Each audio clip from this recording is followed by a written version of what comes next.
sejahtera untuk kita semua. Om Swastiastu, Namo Buddhaya, Salam Kebajikan.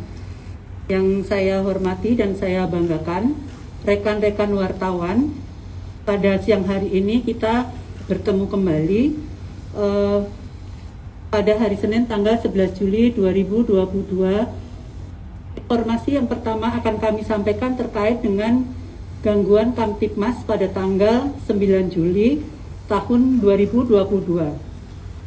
Secara umum, tren gangguan Kamtibmas mengalami penurunan sebanyak 145 kejadian atau 19,94%, yaitu pada Sabtu 9 Juli 2022 sebanyak 727 kejadian, sedangkan hari Minggu 10 Juli 2022 sebanyak 582 kejadian, dengan rincian kejahatan sebanyak 562 kejadian, pelanggaran tindak pidana ringan 2 kejadian, bencana sebanyak 3 kejadian, dan gangguan terhadap ketentraman atau ketertiban sebanyak 15 kejadian. Kemudian untuk tren kejahatan secara kuantitas mengalami penurunan sebanyak 144 kasus atau 20,40%. Pada hari Sabtu 9 Juli 2022 ada 706 kasus. Sedangkan pada hari Minggu 10 Juli 2022 ada 562 kasus. Apabila dilihat dari data tren jenis kejahatan yang menjadi catatan kepolisian, ada 5 kasus kejahatan yang jumlah kejahatannya tertinggi antara lain: pencurian dengan pemberatan sebanyak 38 kasus, narkotika sebanyak 15 kasus, pencurian dengan kekerasan sebanyak 14 kasus, curanmor roda 2 sebanyak 9 kasus, pembunuhan sebanyak 4 kasus. Sedangkan terkait dengan data laka lantas, jumlah kecelakaan yang terjadi sebanyak 227 kejadian, dengan rincian korban meninggal dunia 36 orang, korban luka berat 25 korban, dan korban luka ringan 225 orang. Adapun kerugian material sebesar 577.700.000. Kedua, terkait perkembangan penyidikan perkara Koperasi Simpan Pinjam KSP Indosuria dengan tersangka HS. Selama proses penyidikan, terdapat 2 berkas perkara atas nama yang bersangkutan, yaitu yang pertama, sesuai dengan laporan polisi nomor LPB 0125 3 Romawi 2020 Bareskrim tanggal 3 Maret 2020 merupakan berkas lama, telah dilakukan penyitaan terhadap aset hasil tindak pidana dengan total nilai aset sebesar 466 M, dengan rincian 4 unit apartemen senilai 60 M, 2 unit apartemen lantai 2 senilai 6 M, 2 unit kantor apartemen senilai 15 M, 3 lantai apartemen Sudirman Suite senilai 300 M, 2 unit apartemen Pakuwon Surabaya senilai 10 M, 4 unit ruko Foresta Business Loft senilai 50 M, 12 unit apartemen Saffron senilai 20 M, dan 1 unit ruko Garden City senilai 5 M.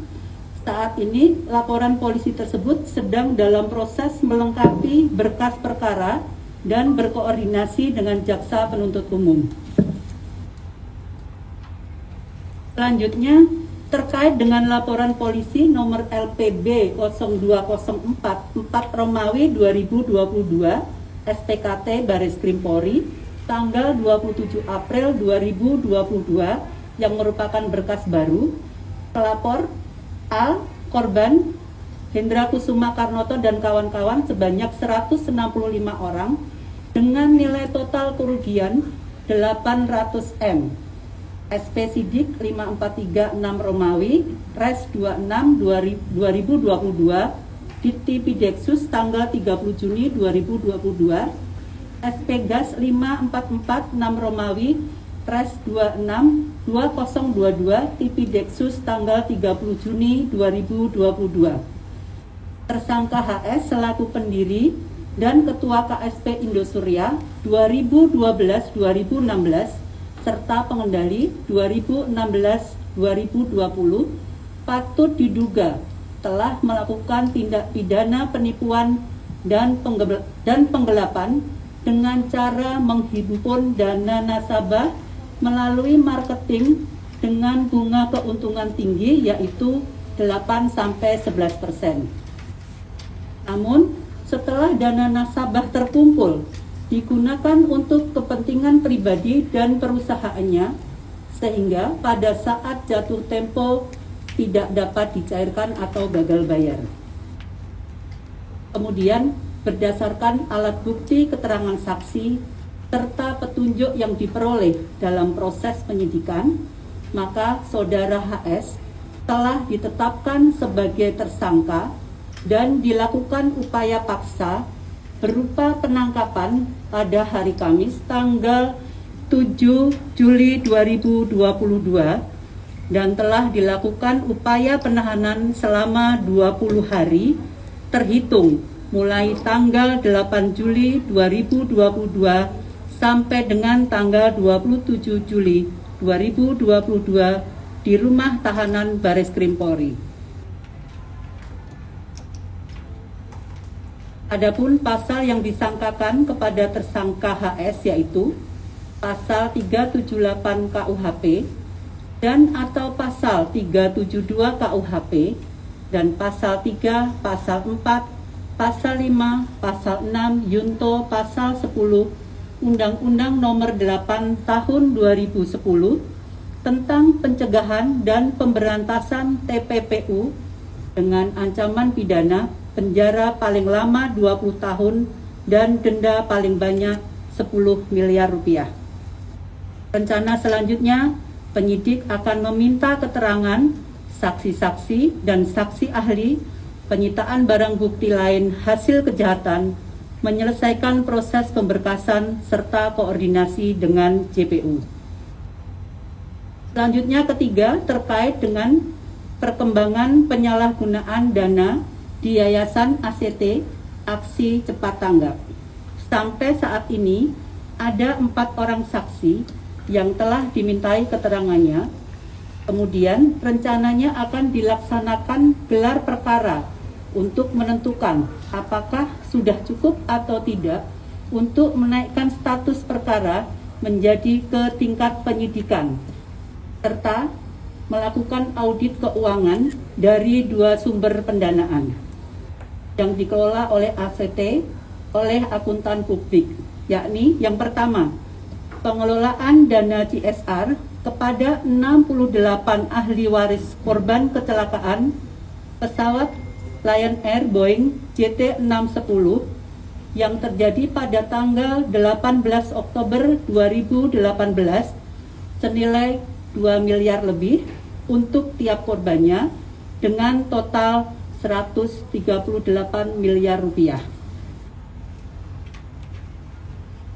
Kemudian Yayasan Aksi Cepat Tanggap tidak memberitahukan realisasi jumlah dana CSR yang diterimanya dari pihak Boeing kepada ahli waris korban, termasuk nilai serta progres pekerjaan yang dikelola oleh Yayasan ACT, dan diduga pihak Yayasan ACT tidak merealisasikan seluruh dana CSR yang diperoleh dari pihak Boeing, melainkan sebagian dana CSR tersebut dimanfaatkan untuk pembayaran gaji ketua, pengurus, pembina, serta staf pada Yayasan ACT dan juga digunakan untuk mendukung fasilitas serta kegiatan atau kepentingan pribadi ketua pengurus atau presiden saudara A dan wakil ketua pengurus atau vice presiden saudara Ika.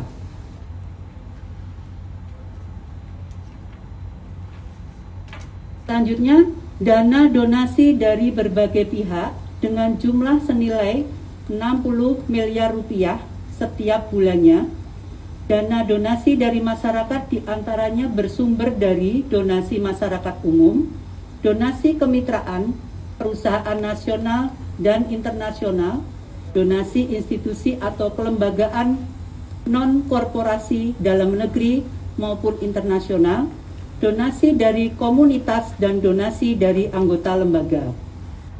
Pada saat pengelolaannya, donasi-donasi tersebut terkumpul sebanyak sekitar 600 miliar rupiah setiap bulannya dan langsung dipangkas atau dipotong oleh pihak Yayasan ACT sebesar 10% sampai dengan 20% atau 6 miliar sampai dengan 12 miliar rupiah untuk keperluan pembayaran gaji pengurus dan seluruh karyawan, sedangkan pembina dan pengawas juga mendapatkan dana operasional yang bersumber dari potongan donasi tersebut. Demikian kontes pada siang hari ini. Terima kasih. Billahi taufik wal hidayah. Wassalamualaikum warahmatullahi wabarakatuh. Om Santi Santi Santi Om.